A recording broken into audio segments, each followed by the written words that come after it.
Picture this if you will. You're inside the terminal at the gate with your carry-on bags right next to your feet. You just purchased a hot cup of coffee and you're ready to sit down to the book you've been working on all vacation long. You look out the aircraft and you see the ramp agents loading the check bags into the belly of the aircraft. The pilots have the lights on in the cockpit and wrestling around with some paperwork. The flight attendants walked by about 5 minutes ago into the jet bridge and down into the aircraft, presumably to get ready for the boarding process. And the gate agents are congregated around the podium, ready to announce the pre-boarding process.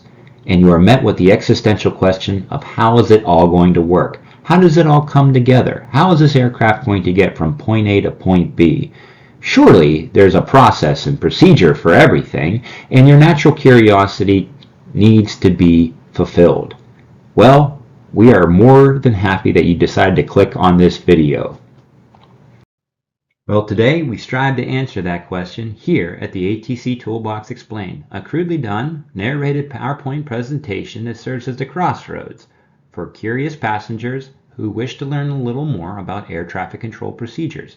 The target audience is the flying public and any air traffic controllers who are looking to brush up on how procedures are executed in the air traffic control system. We're really excited to have you here today, and we're looking forward to jumping in. Yes, where were we? Oh, yes, you and your coffee and the book inside the terminal.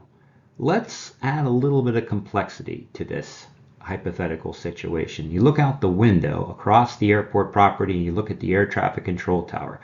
You see a lone figure emerge from the base of the building, shut the door, get into their car and leave, and notice that the parking lot is completely barren. You deduce that the air traffic control tower is unattended. There's nobody up there. And you'd be correct, because that is the exact concept we are going to cover today, when there is a void of air traffic control presence at the airport itself, whether that means that the control tower is only partially open throughout the course of a 24-hour day, or there's no air traffic control tower whatsoever. Now, you're going to scratch your head again and wondering, how is this all possible without any direct presence of air traffic control at the airport? Doesn't there need to be? Isn't there a rule for this?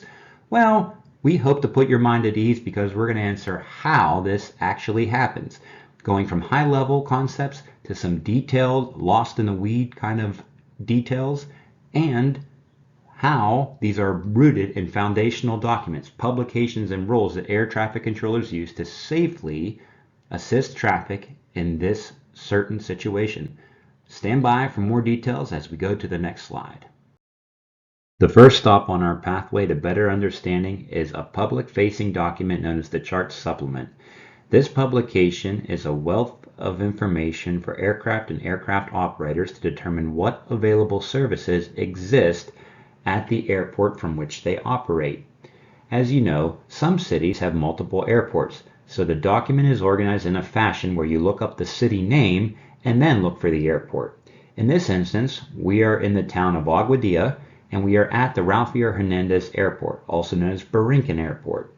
And as you see there, unhighlighted, but in parentheses, you see BQN and TJBQ. Now, we understand that our goal right now is to talk to air traffic control to obtain our IFR clearance, our approval to participate in the air traffic control system.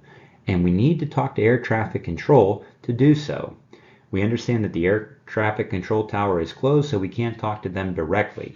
So we go down to the highlighted portion of the document, and we see Borinquen RCO 122.3 San Juan radio. This is a radio frequency where we can contact flight service, an entity that serves as an intermediary between pilots and air traffic control facilities. We will not be using this option, and we really won't be explaining the role of flight service in the air traffic control system. It would certainly warrant an entire video on its own. Below that, we see San Juan CRAP 124.35. This frequency gives us the opportunity to talk to air traffic control directly at the facility in San Juan. This is the preferred method that the aircraft is going to use today, that the pilots will use to contact air traffic control. There is a third option, which is awesome, clearance delivery phone number. That means they can call the air traffic control facility directly to talk to the controller to get the IFR clearance from them. Clearance delivery is also positioned in the air traffic control tower, and the name clearance delivery actually means the air traffic controller is solely focused on administering air traffic control clearances to aircraft who call them up. So clearance delivery is a big and major function of air traffic control. So let's tie this all together as we move on to the next step, utilizing 124.35 to reach out to air traffic control. It never ceases to amaze me the amount of infrastructure in place that exists to allow for the constant contact of aircraft with air traffic control, whether that's through the use of dedicated frequencies to entities such as flight service or via phone numbers to put pilots in direct contact with controllers via a landline. The opportunity is always there to obtain ATC services. I think it's pretty astounding. Now, if you remember from the previous slide, the aircrew of our flight is going to utilize 124.35 to call San Juan CRAP, aka San Juan Center, or ZSU, to receive their IFR clearance. That is the approval to participate in the air traffic control system. Now, the building you see on the top left is divided into sectors at which air traffic controllers are stationed, who monitor flights via radar. They also monitor little pieces of paper that print out that have a whole bunch of aeronautical data, known as flight progress strips. This is going to serve as our flight plan. As you see there, it's a green piece of paper, rectangular in nature, and in real life is paper. We place it into a holder and place it in a bay. Now, as you see there's a whole bunch of alphanumerics on there that seem kind of daunting and confusing. But with the help of FAA orders, right, public-facing documents that anybody can look up, we can take down the layers of sophistication and realize this is just abbreviated information written in such a manner designed for fast reading and analyzation. We will utilize the 7340.2 to look up SKW. In this case, it's SkyWest 4682. You would find in that order that you see SKW and you find the telephony or the phraseology for that identifier. For the aircraft type, which lies below, we see G/E75S/L. Well, we would use a different order to figure out what kind of aircraft type it is, and we would utilize the 7360.1, also known as aircraft type designators. The daunting alphanumerics that you see strewn about in the body of the strip can be decoded using the 7350.9 location identifiers. Now, air traffic controllers are stationed and kind of permanently stationed, and they learn these and have some of them committed to memory. But you as a curious traveler can seek out these orders and find stuff that is close to your home or various other aircraft that are flying in the skies today. Now, how will we start the decoding process? We started with SkyWest 4682. Now we move on to the aircraft type. E75S, we would look up in the order, the 7360.1, and realize that's an Embraer 175. The prefix G is a wake turbulence identifier, which dictates how air traffic controllers should separate this aircraft in close proximity to other aircraft in the terminal environment or whenever they are operating closely behind other aircraft.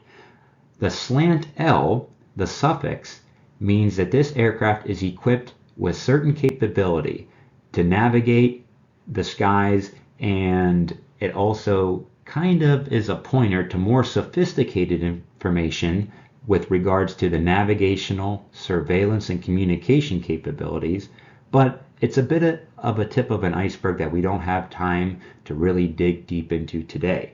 But just understand that the equipment suffix basically gives some bare bone information saying, hey, this aircraft is pretty sophisticated, pretty fancy, and it's able to do a lot of things that air traffic control would have it do whenever needed. And basically means that it has a GPS capability and is able to fly in what we call reduced vertical separation minima, RVSM airspace. Hopefully, maybe sometime soon we'll do a video on equipment suffixes and how they are properly mapped to other information that was not immediately available to us. Now, back to the rest of the field is the flight progress strip. As you see down below, there is a T455 that indicates the airspeed at which the aircraft would like to cruise at. 34 just denotes the printer or the sector location. The 831 is an entry like you would find in Excel when you're doing your finances. It's merely just an entry in the Grand Automation Database. In this case, it's CID 831. This is another abbreviated way, a quicker way to reference the aircraft as opposed to constantly saying SkyWest 4682. You can refer to it as CID 831. A lot easier to type and toggle and make amendments to and changes to, or possibly interrogate utilizing a shorthanded method. The 01 indicates that it is the first strip in a series of what will possibly be tens of strips. It is the first strip in succession, and as you see there, it is denoted by 01. As you make your way to the right, you see TJBQ, and if we used our locations identifier, we would determine that as the Borinquen Rafael Hernandez Airport. We also could have figured that out when we used the chart supplement as well. The P stands for proposal because the aircraft is on the ground. We're not airborne yet, and it's not actively flying. So the P stands for proposed time of 0200, meaning it's still on the ground but would like to take off or be wheels up roughly around 0200. Now the time we use in air traffic control is UTC time, or Universal Time Coordinated, or Universal Coordinated Time. And it is the time that the air traffic control system on the globe uses, so everybody has the same reference when they talk about the same time. Actually makes a lot of sense, and it's based upon Greenwich Mean Time over in Greenwich, England. Now as you make your way to the right, you see 340, and that is the altitude at which this aircraft would like to fly. The requested altitude is 34,000 feet, or we in the air traffic control world say flight level 340. The route of flight is the next portion, and as you see there, it is sandwiched between TJBQ, we understand that to be the Rafael Hernandez Airport, a whole bunch of alphanumerics in between, and then Kilo India Alpha Hotel. I know I used the phonetic alphabet there, but KIAH. That stands for the Houston George Bush Intercontinental Airport. And all of this body of text can be decoded by utilizing the 7350.9. Now, we will, in the subsequent slide, go over on how we actually give the clearance to the pilots utilizing the radio frequency 124.35. More on that in just a little bit. We move over to the right and we see 3642. That is the beacon code, or the transponder code that will be assigned to this flight, SkyWest 4682. They will put that into the aircraft's transponder, and all of this wonderful information, namely the aircraft type, the altitude, and the aircraft identification, will be displayed to air traffic control automation systems. Basically, the screens you see to the left of the flight progress strip. And last but certainly not least, we see an SS Plus. That means that this flight plan has been coordinated from the central database located at the Flight Data Processor in Miami Center, ERAM. It stands for En Route Automation Modernization. ERAM is that master Excel spreadsheet, if you will, that is keeping all of this information neatly organized in a flight data processing application. Now, for this aircraft to show up as a little blip on the screens of controllers at ZSU, as you see to the left of it, it has to send the information to the system San Juan uses. In this case, it is called MIRS, or Microprocessor En Route Automated Radar Tracking System. About 15 minutes prior to this aircraft, P time, the one we went over, 020, about 15 minutes prior to that, Miami ERAM will send the flight plan to Micro EARTS. And that is how we understand and are guaranteed that the aircraft will show up as a blip. Basically shows proof of coordination that it is in fact a sound flight plan formatted properly and will not have any errors as it is shared with San Juan CRAP. And the moniker or the abbreviated identifier for San Juan CRAP in this case is SS Plus. Now, let us kind of recap here. We have an available means to talk to air traffic control, 124.35. We understand that the flight plan exists at the sector where the controllers are actively controlling traffic, and we know we can utilize 124.35 to request our flight plan, and we just went over everything but the route, but we just went over how we're able to decode the alphanumerics on the flight progress strip. And as a recap, we are on the ground at Borinquen, as you see there, the plane in the bottom left-hand corner, and you see the airport diagram. That is a very useful graphical display of information showing the airport grounds itself. And if you were to really squint your eyes into the top left of that document, you'd see all kind of radio frequencies that are available. Again, nodding our caps to the infrastructure that exists. Let's continue to tie this together as we make our way to the next slide. Now that we've established a way to talk to air traffic control via 124.35, and we decoded the flight progress strip, which is going to serve as the IFR flight plan, aka the approval to participate in the air traffic control system, let's talk about the airspace that surrounds the Borinquen Airport. This won't be a full depth analysis of airspace because that would require its own video, because airspace classification is an air traffic control service in and of itself. It places certain operational, communication, and equipment requirements on aircraft to make sure that everybody is safe from one another in the environment. This, combined with the aspect of air traffic control, or the presence of air traffic control, keeps airspace positively separated. It's very interesting, and it does warrant a video in and of itself. But let's give a little crash course here, as appropriate. Looking at this VFR chart, or this Visual Flight Rules chart snippet, in the left-hand corner of the slide, we see the Borinquen Airport indicated by a blue rectangle. It's the runway, but think of it as the entire airport property. We see that it is in the middle of a ticked circle with a ticked box showing 27. Think of this as a three-dimensional cylinder, and the circumference, or the diameter, I get confused of which one, is 5 miles up to 2,500 feet above the airport elevation. That 27 represents 2,700 because that also includes the height above mean sea level. So think of Puerto Rico being 200 feet above sea level, add another 2,500 feet and get 2,700 feet. That is what we call Class D or Class Delta airspace. And basically that means that there's an air traffic control tower that is stationed at the airport and provides some basic services. If you look to the southwest corner of the circle, I know that's kind of impossible because circles don't have corners, but look at that southwest portion of the circle and you see that staple looking dashed magenta line. That is what we call Class E or Echo airspace, and it's a surface area, and it essentially protects for the IFR approaches or the instrument approaches into the Borinquen Airport. And remember, airspace aims to keep certain aircraft out of the way so other aircraft can operate. It helps out air traffic control do its job by kind of filtering out and ensuring that traffic doesn't get tangled up in there when they shouldn't be in there. Looking further out, you see a concentric circle of magenta shading, and there is where we need to go to the chart legend to learn a little more about what is going on. And you see Class E airspace with floor 700 feet above surface that laterally abuts Class G airspace. So that basically means that controlled airspace, Class E airspace, exists 700 feet and above, but below 700 feet it is Class G airspace. And Class G airspace in the world of airspace classification is airspace that is not designated as A, B, C, D, or E. There is no F.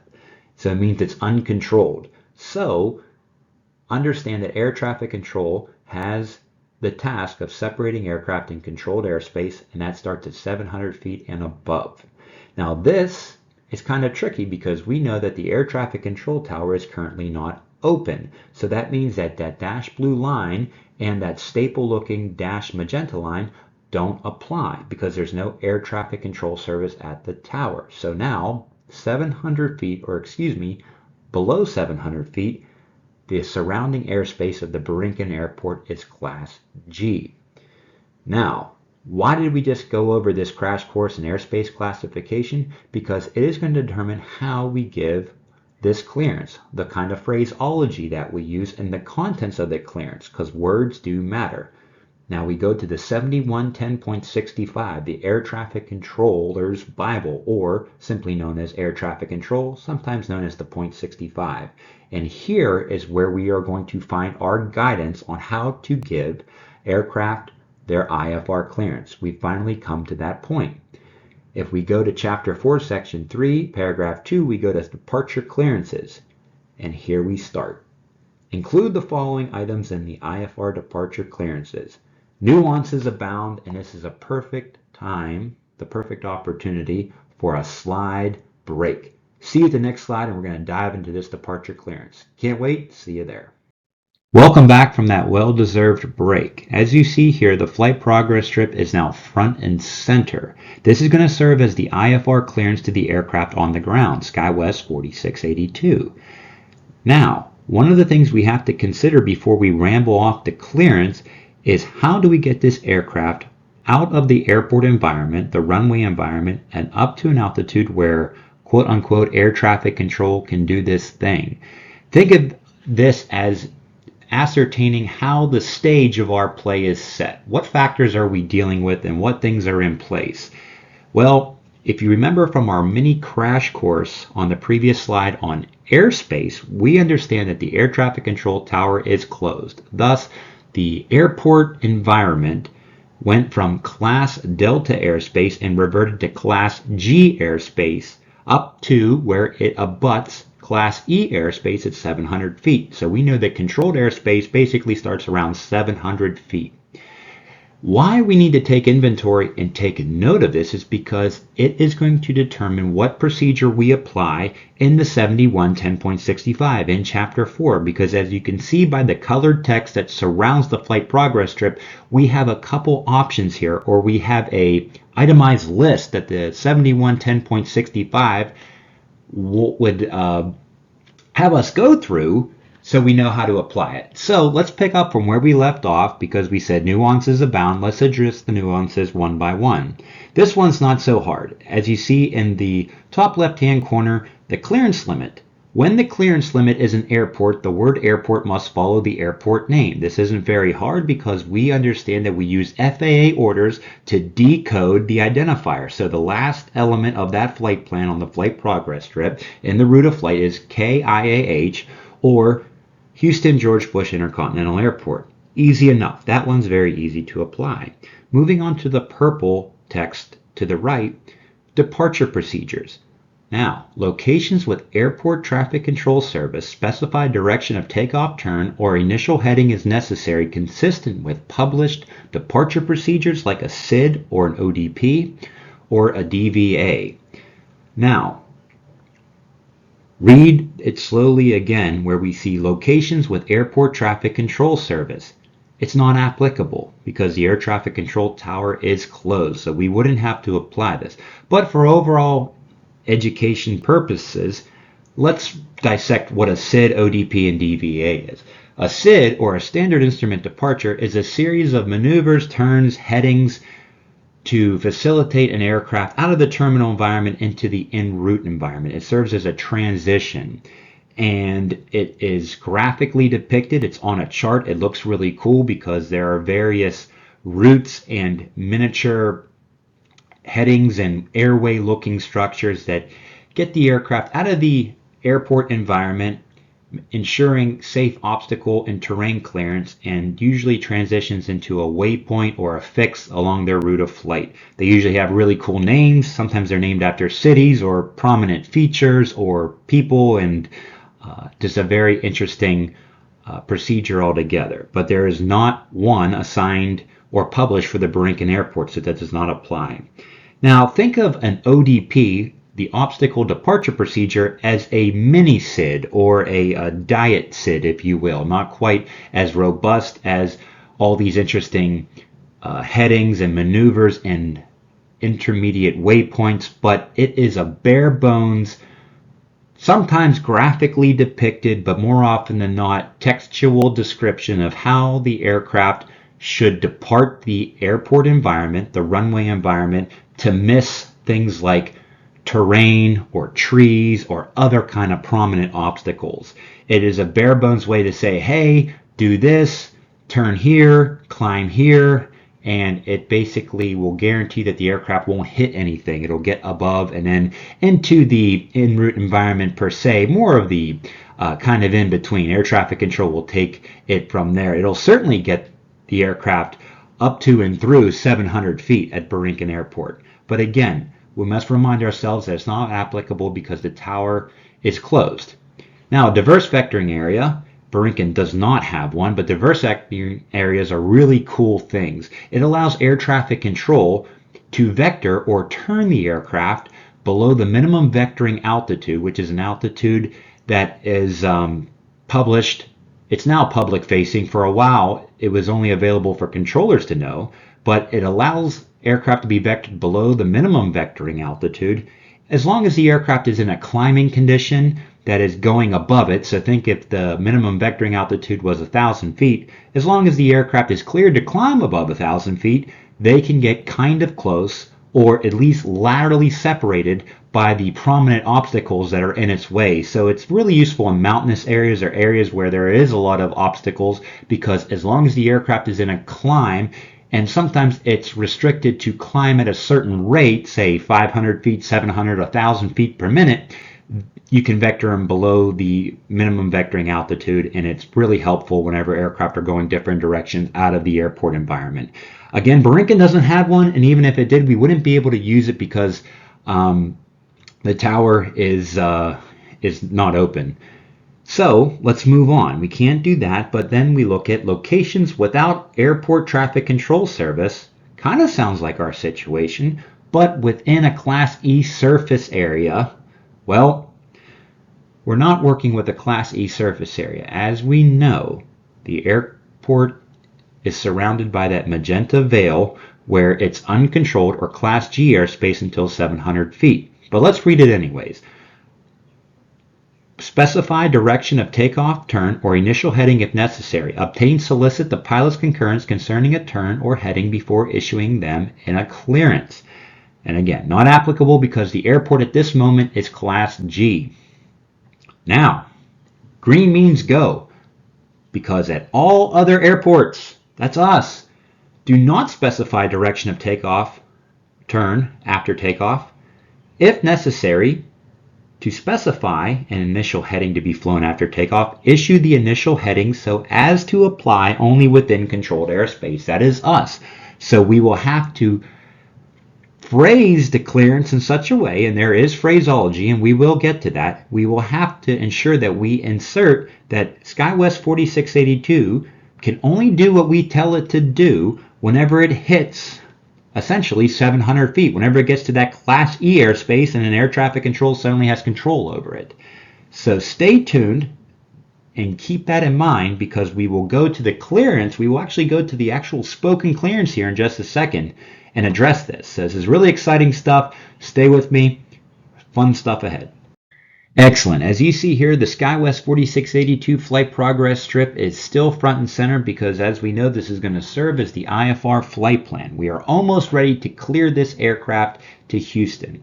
But we'd be remiss if we did not address something that the 7110.65 allows us to do to cut down on the amount of phraseology and verbiage that's going to go out over the radio. If you're a passenger, you've already found your seat, you might be buckled in and you're looking at the menu, possibly getting some crackers or seeing what beverage you want to order whenever the service time comes. You might even be getting pushed back. So we built up all of this anticipation and we're almost ready to be airborne, but let's address something in the 7110.65 that's going to make the air traffic controller's job a little less burdensome, and the flight crew as well. In 433, an abbreviated departure clearance, issue an abbreviated departure clearance if its use reduces verbiage and the following conditions are met. 1. The route of flight filed with ATC has not been changed by the pilot, company operations officer, input operator, or in the stored flight plan program prior to departure. Now, if you remember from a few slides ago when we addressed the elements of the flight progress strip, we noted that this 01 here denotes and indicates that this is the first strip that has been printed for SkyWest 4682. Since the aircraft has that P there and it is not activated yet, it is the only strip that currently exists in the system right now. That means it is unchanged. Any of those parties that were just listed there, they have not tried to change it. Now, if they did, this would enumerate, and we would also get possibly another number here, and we would get Amendment 1. This might enumerate up to 2. Sometimes it depends on whether it's active or not, but most definitely we would get another digit up here to note to us, air traffic control, that it has been changed. So luckily we're still dealing with the first edition of this strip, so we're good there. All ATC facilities concerned have sufficient route of flight information to exercise their control responsibilities. Well, here at San Juan we certainly have everything we need because the route of flight covers everything to the destination airport. Now, if we were working in a manual environment where this was a handwritten prepared strip, maybe we would not have sufficient information. But again, we are dealing with an automated environment where flight plan distribution is going to be shared with every facility until it reaches Houston Airport. So think of it this way: at SkyWest 4682, we check off the box that it's been shared with us here in San Juan, because if you remember, we have this indicator saying, hey, it's shared with San Juan's automation system and San Juan Micro eARTs, but it also means that ERAM, which is stored at Miami Center, is going to distribute this flight plan not only to itself as Miami Center, but also as Houston Center, because they share a common boundary. And in Houston Center's ERAM is going to take care of its distribution to all the facilities that are going to work this aircraft until it lands safely at George Bush Intercontinental, which would more than likely be just one additional, well, 2 additional facilities, the Houston Tracon and Houston Tower. So luckily everybody is in the know. So that is all taken care of through the wonderful, miracle-laden majesty that is flight data processing and sharing. So we're good there. Everybody is in the know and everybody has the information they need to control this flight safely.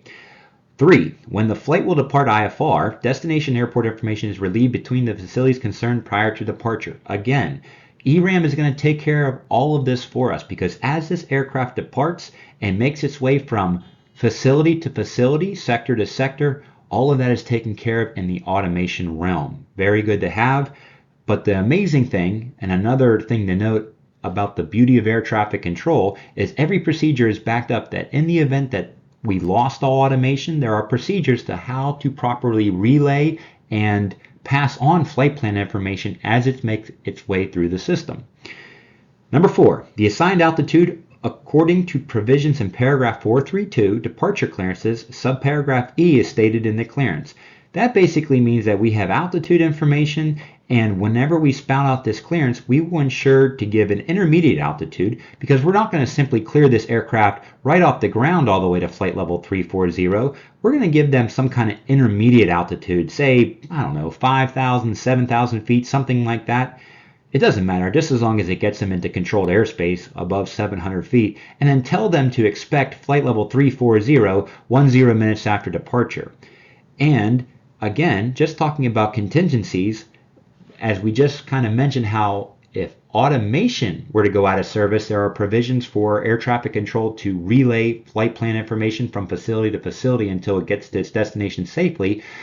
In the event of communications loss, if SkyWest 4682 were to take off and never talk to San Juan Center because of radio issues, and we tell them to expect flight level 340 10 minutes after departure, we at San Juan and even Miami Center would understand that 10 minutes after this aircraft departs, we can anticipate the pilot's action to climb to flight level 340, and we can control other traffic, possibly conflicting traffic, in the vicinity of this aircraft to ensure that they are separated as this aircraft makes its climb to 34. And we would hope that we would reestablish communications quickly thereafter, but if it is for a prolonged sense of time, and as we work to obtain reestablish communications, we would know what the aircraft is up to, because we're going to clear them via this route, so we know what they're doing on a lateral path, and then the vertical path of the aircraft, we have that figured out, and we understand that they're going to climb to 34 in 10 minutes. So we actually have all contingencies kind of covered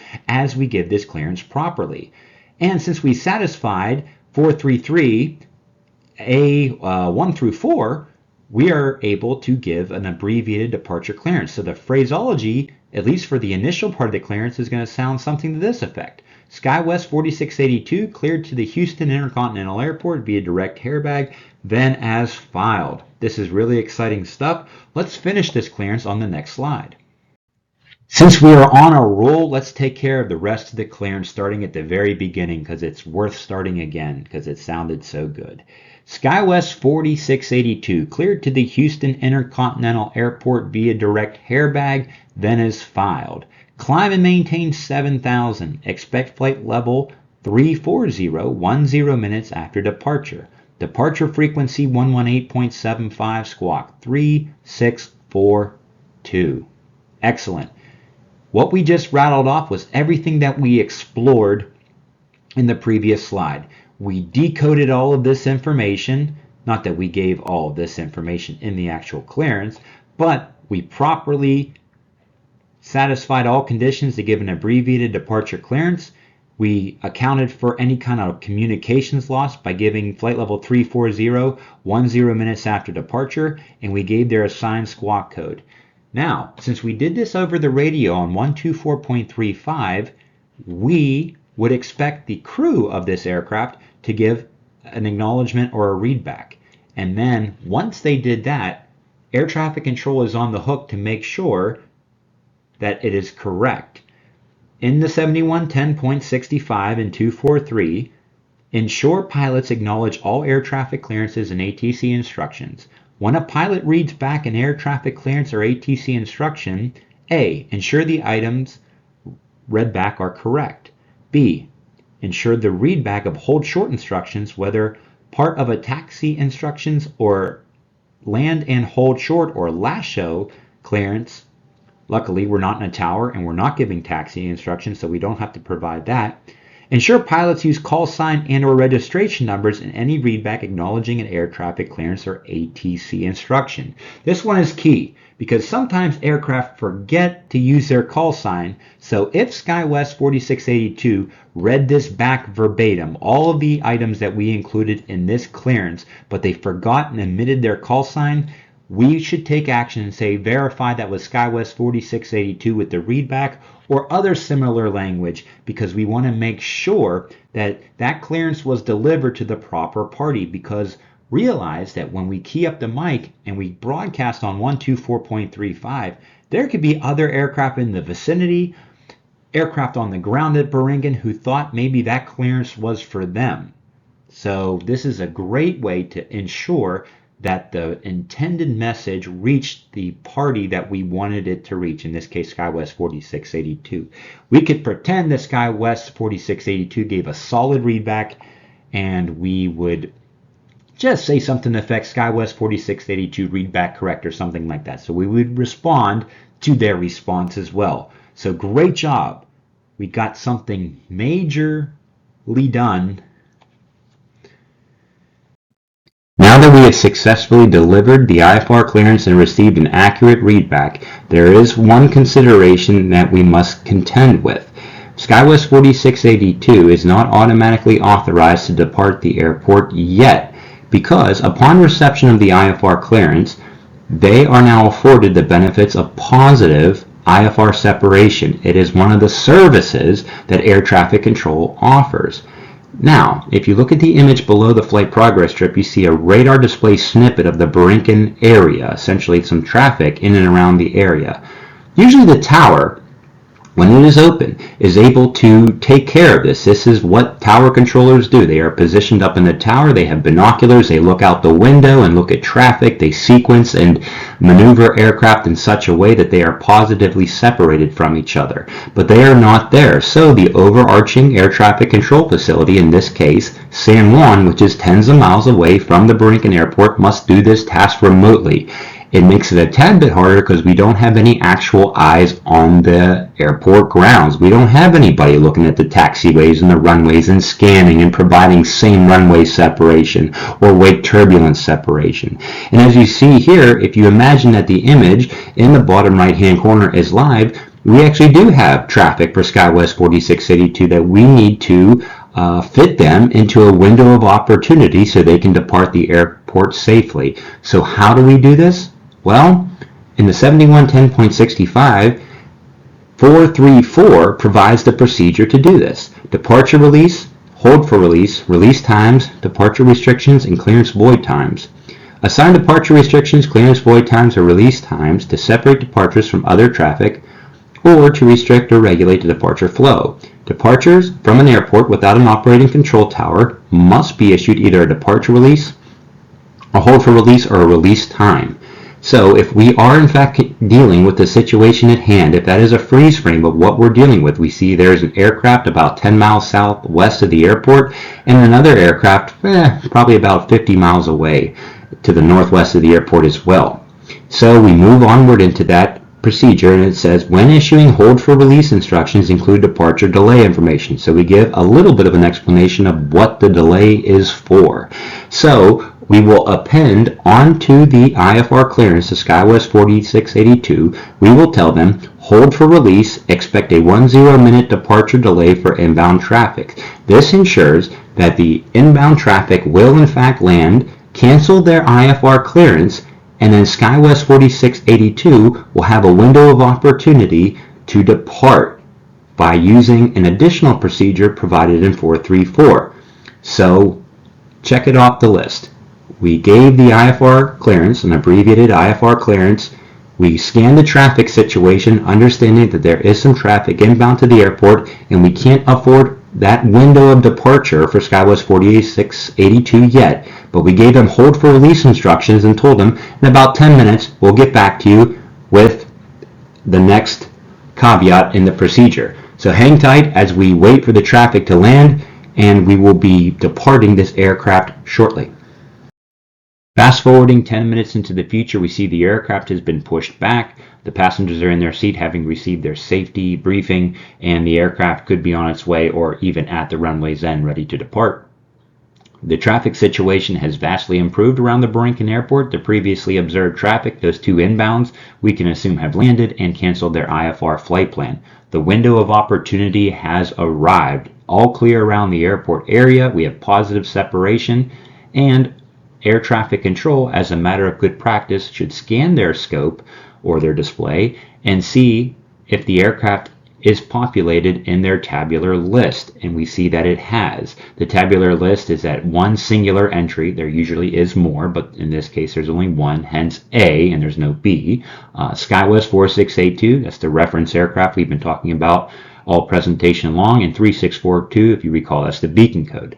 That is proof that Miami's flight data processor, the ERAM flight data processor, has successfully sent San Juan Center's micro EARTs the flight plan. Now, it's not exactly in strip form, right? This is a purely digital enterprise, and it's slightly different information, but a lot of it is the same, including the aircraft call sign, as you see there, the beacon code, aircraft type, assigned altitude, all of the information that the controller is going to need to populate their data block when the aircraft departs. When it enters the radar environment, that is how the controller will be able to see and control the aircraft, because it's tied to the particular target, all of this valuable information. This is proof that it happened, it took place. Remember, we talked about parameters, and usually about 15 minutes Miami's ERAM sends micro EARTs what we call micro EARTs flight plan. We talked about how the flight progress strip gets sent possibly hours in advance. So that has successfully happened. Now, if we didn't see the entry there and it comes close for the aircraft to depart, we can work via the automation system, various procedures and methods there to get the flight plan. But luckily right here, we see that the system worked as designed. Before we implement the procedure and continue on, one thing we have to remind ourselves is 431 in the 7110.65 departure terminology. Avoid using the term takeoff except to actually clear an aircraft for takeoff or to cancel a takeoff clearance. Use terms such as depart, departure, or fly in clearances when necessary. This is important because we are controlling remotely from the center, and we're not physically there going to clear this aircraft for takeoff. We're not in the tower cab. We're not scanning the runway, making sure everything is safe before we say cleared for takeoff. So we have to make sure we don't use takeoff in our clearance or when we apply the rest of the procedure we've been talking about from the last slide until now. But without further ado, let's get to the clearance void time. That's F, and we see when issuing clearance void times at airports without an operating control tower, provide alternative instructions requiring the pilots to advise ATC of their intentions no later than 30 minutes after the clearance void time if not airborne. The facility delivering a clearance void time to a pilot must issue a time check. A void time issued using a specified number of minutes does not require a time check. So, what does that all mean? It is basically kind of providing for if we don't hear from the aircraft. If we give the aircraft a release, which we are obliged to do, as we read on the previous slide, and we do not witness the aircraft populate our radar display, right? They take off, they enter airspace that is controlled, and then they enter airspace that is radar airspace, right? Our radar has coverage whenever they enter it. And if we don't see or hear from them, right, we can also maybe not see them on radar yet. They could be in a low area, but they call us on the radio. We need to go and start looking for them. We need to have that conversation with them to say, hey, where are you at? Do you need more time to depart? Because in air traffic control, we're contingency based, and we would start fearing the worst and putting into procedures to ensure that the aircraft is safe, is in fact not in any kind of danger or distress or peril. So it's important that we give alternative instructions to contact ATC after we give them this release clearance, and we call it a clearance void time. We just say, hey, if you don't call us by such a time, your clearance is no longer good and you need to call us again, because delays do happen, right? Checklists need to be run.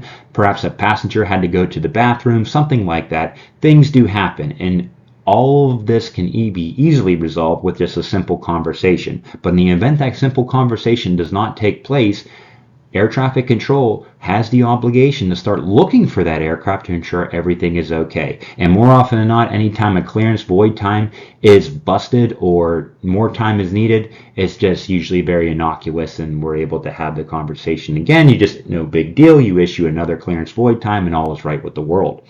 But assuming that we're operating under a nominal situation, very normal, and everybody is in fact ready to go and it's showtime, our phraseology would sound like this. SkyWest 4682 released when entering controlled airspace, fly heading 310. Clearance void if not off by 0453. If not off by 0453, advise SAM 1 center not later than 0503 of intentions. Time 0443 and 1/2. Dissecting that, we used release. We did not use takeoff. SkyWest 4682 released. When entering controlled airspace, remember we needed that phraseology because the airspace right now is Class G until the aircraft passes 700 feet. And then whenever they do enter Class E airspace, controlled airspace, we would prefer that they'd be on a heading of 310, a northwest heading, because that's the general direction of which they're going. Then we get into the meat and potatoes. We say, hey, your clearance to do all of this is void if you're not off by 0453.